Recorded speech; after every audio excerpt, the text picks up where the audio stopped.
Assalamualaikum warahmatullahi wabarakatuh. Halo sobat-sobat Entrep, gimana nih kabarnya? Semoga semuanya dalam keadaan baik ya. Sebelumnya perkenalkan, namaku Melsha Putri Lestia sebagai staf Biro Entrepreneur BEM Prodi Kimia UNJ tahun 2025. Aku di sini akan memandu sebagai host Podpreneur pada episode pertama. Untuk teman-teman yang belum tahu apa sih Podpreneur itu, aku izin jelaskan sedikit ya. Jadi, Podpreneur atau Podcast Entrepreneurship adalah program kerja dari Biro Entrepreneur BEM Prodi Kimia UNJ yang akan dijalankan setiap 3 bulan sekali. Podpreneur dibentuk dengan tujuan sebagai media penyebaran edukasi mengenai dunia entrepreneur berbentuk podcast. Jadi teman-teman jangan sampai ketinggalan ya tiap episodenya.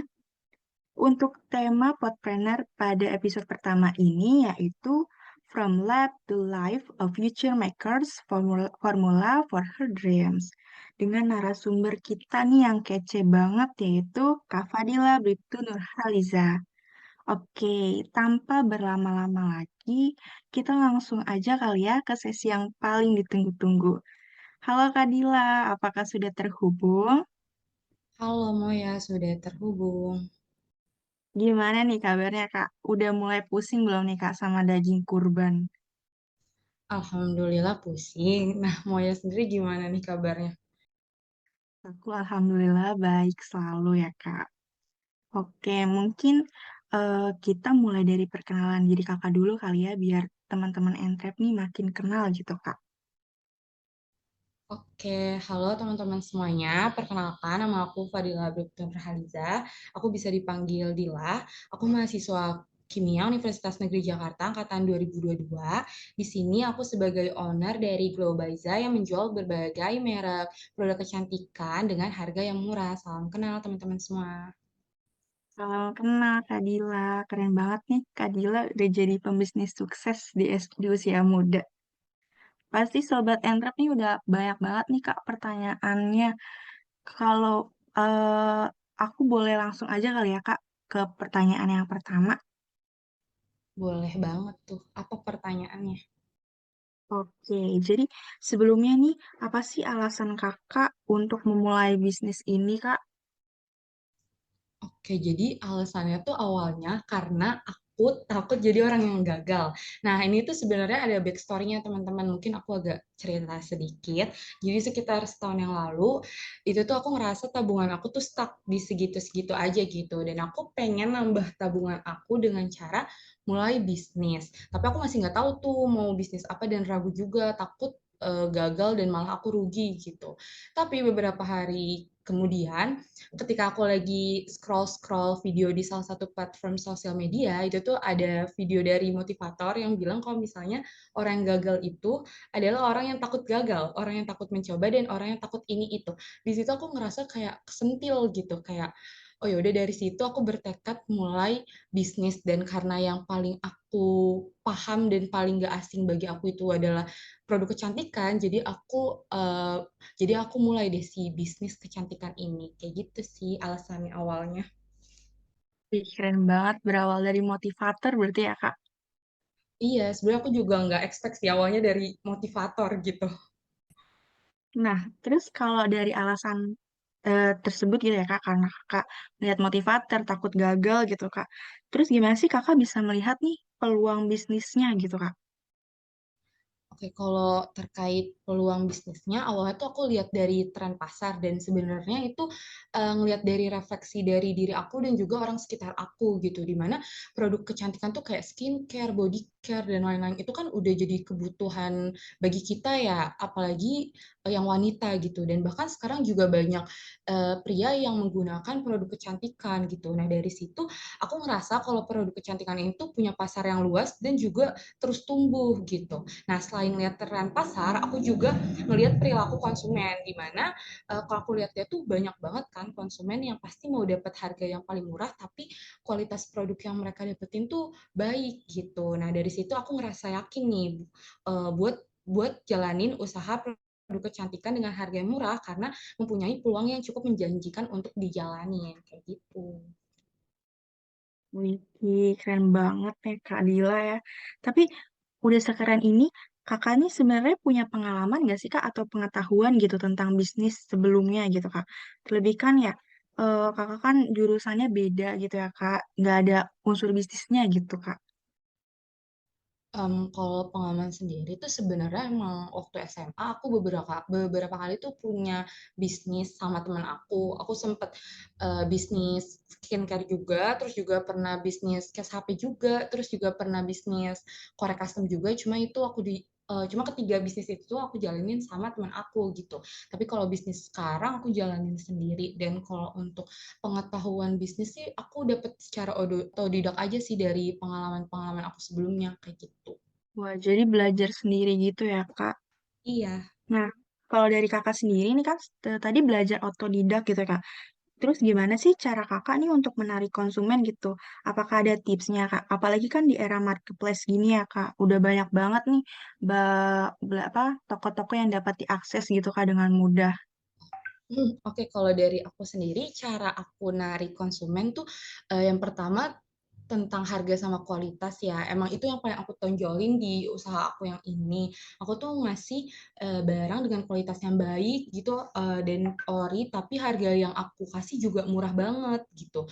Terus yang kedua juga cara ketika aku jualan itu berpengaruh. Jadi karena aku jualannya ini lewat live di salah satu platform sosial media, dengan aku live semangat itu tuh bakal beda sama live ketika aku lemes gitu. Kalau live ketika lemes tuh viewers juga jadi males gitu buat nonton dan males juga bahkan buat tanya ataupun beli gitu. Jadi kalau misalnya aku jualan dengan semangat gitu di live itu juga bisa menarik konsumen. Terus yang ketiga, aku juga suka iseng buat bikin sistem baru di usaha aku. Dan yang terbaru sendiri sih sistemnya itu terkait promo bundling barang. Nah, ternyata dari promo banding barang itu juga cukup menarik konsumen dari yang baru ataupun yang lama gitu. Sebenarnya aku juga nggak nyangka sistem itu tuh bisa jadi sangat baik gitu sekarang. Terus kalau tips dari aku paling coba aja semua produknya itu di-upload di segala marketplace. Karena kan marketplace banyak ya. Tolong di-share aja ke segala marketplace. Terus juga di-upload dengan foto yang menarik dan deskripsinya juga yang menarik kayak gitu. Karena dengan cara kayak gitu kita bisa menjangkau customer lebih luas dan kalau misalnya fotonya menarik kan sebagai customer kita bakal ngeklik dan nggak menutup kemungkinan juga untuk beli si produk tersebut. Mungkin itu sih dari aku.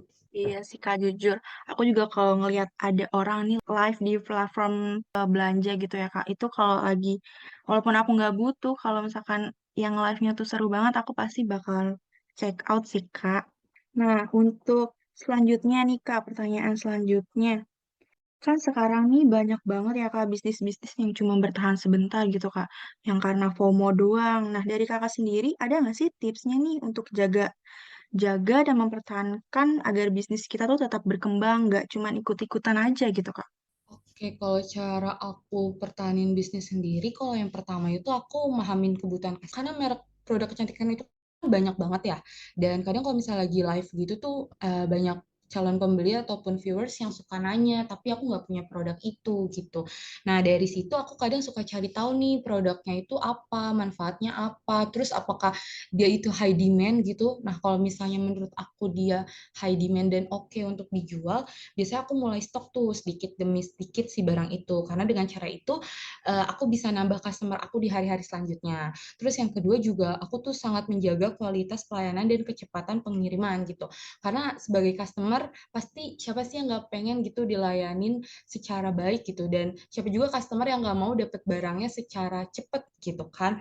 Nah, kalau misalnya customer itu senang dapetin produk kita, pasti secara nggak langsung customer itu bisa aja repeat order ke kita atau bahkan bisa sharing terkait pengalaman beli produk di kita ke teman-teman sekitarnya. Dan itu kan bisa banget menimbulkan calon pembeli untuk usaha bisnis kita. Terus kalau yang ketiga sendiri, ini aku suka banget evaluasi produk sih. Jadi aku suka cek nih, mana sih barang yang perlu aku stok banyak, mana yang perlu aku nggak stok, ataupun mana yang aku stok sedikit aja. Nah, dari itu aku bisa memutar si modal itu lebih cepat. Mungkin itu sih cara aku jaga dan pertahanin bisnis biar tetap berkembang.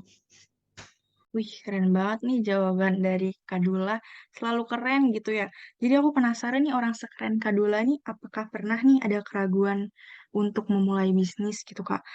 Apalagi kan teman-teman nih, terutama aku deh, itu banyak banget ragunya kalau mau mulai bisnis gitu ya Kak. Sebenarnya kalau ragu pasti ada, itu pasti ada banget. Aku pernah kok ragu kayak ini bakal ada yang beli nggak ya selain teman-teman gue gitu. Pasti ada rasa kayak gitu. Tapi kalau dipikir-pikir kalau nggak dicoba ya nggak bakal tahu juga kan ini tuh bakal berhasil atau enggak gitu. Jadi ya aku lawan aja nih rasa ragu aku dengan lihat produk kecantikan yang lagi hype itu apa. Nah dari situ aku stok deh sedikit demi sedikit dan ternyata emang respon dari customer itu emang positif banget. Nah, dari respon positif itu bikin aku jadi makin yakin gitu dengan usaha ini dan gak ada keraguan lagi buat ngejalanin bisnisnya kayak gitu. Oh, baik-baik Kak. Nah, balik lagi nih Kak ke pertanyaan pertama yang tentang alasan kakak itu kan karena motivator ya kak. Balik lagi karena tadi kakak nyebutin tuh sedikit takut gagal. Nah, kebanyakan orang tuh ragu karena takut gagal ya kan kak. Padahal kita tuh tahu kalau berbisnis tuh pasti ada momen pasang surutnya. Kalau dari kakak sendiri, gimana sih cara kakak untuk mengatasi kalau misalkan ada kegagalan gitu dalam berbisnis kak?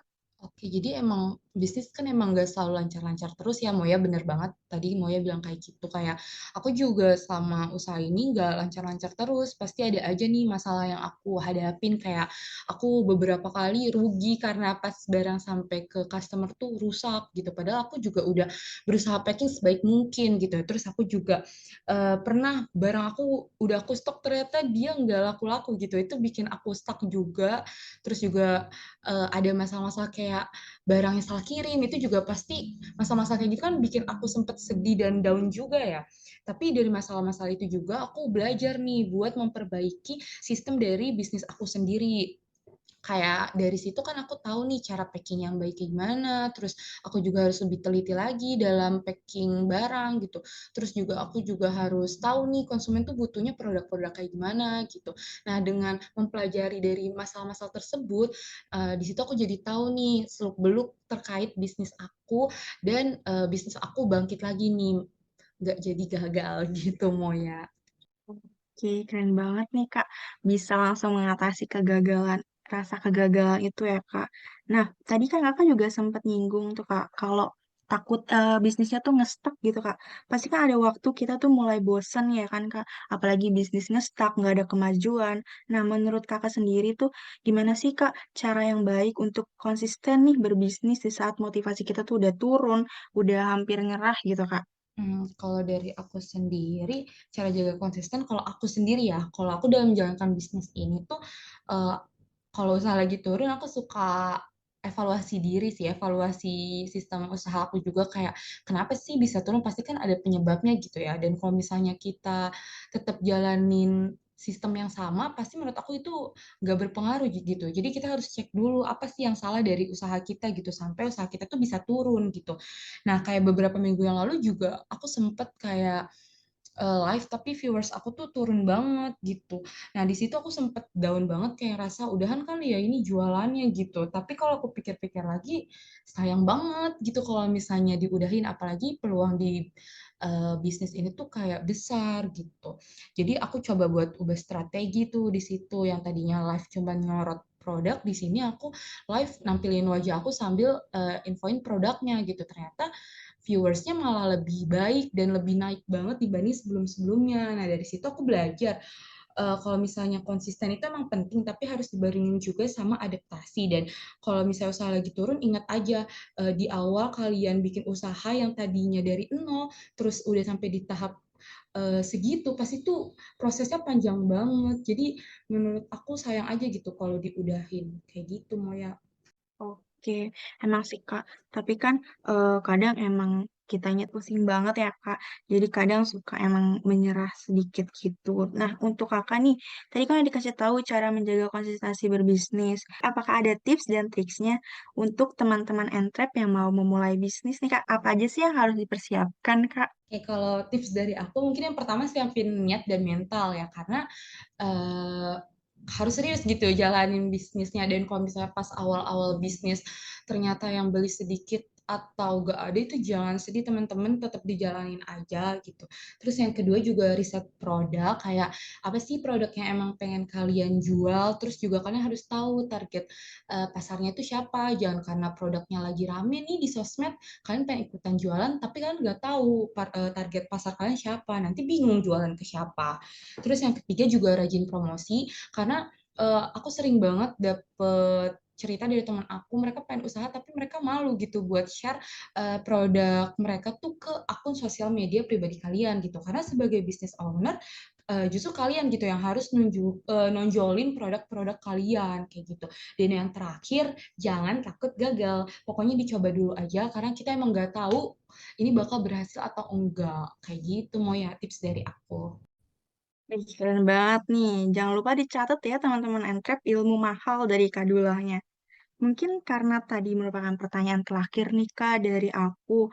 Boleh Kak Dula nih promosiin bisnis Kakak nih di sini biar teman-teman Entrep bisa ngintip-ngintip dikit skincare yang Kakak jual gitu.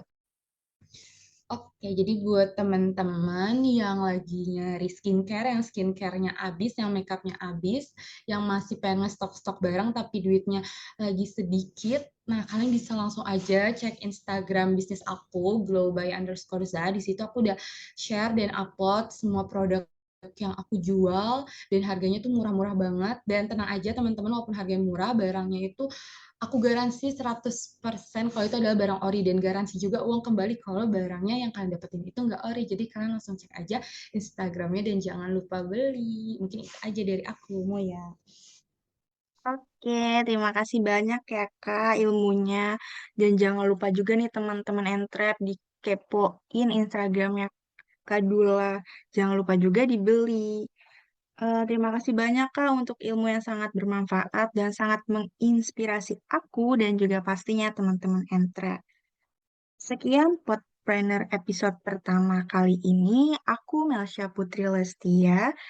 Izin pamit undur diri. Sampai jumpa di episode selanjutnya.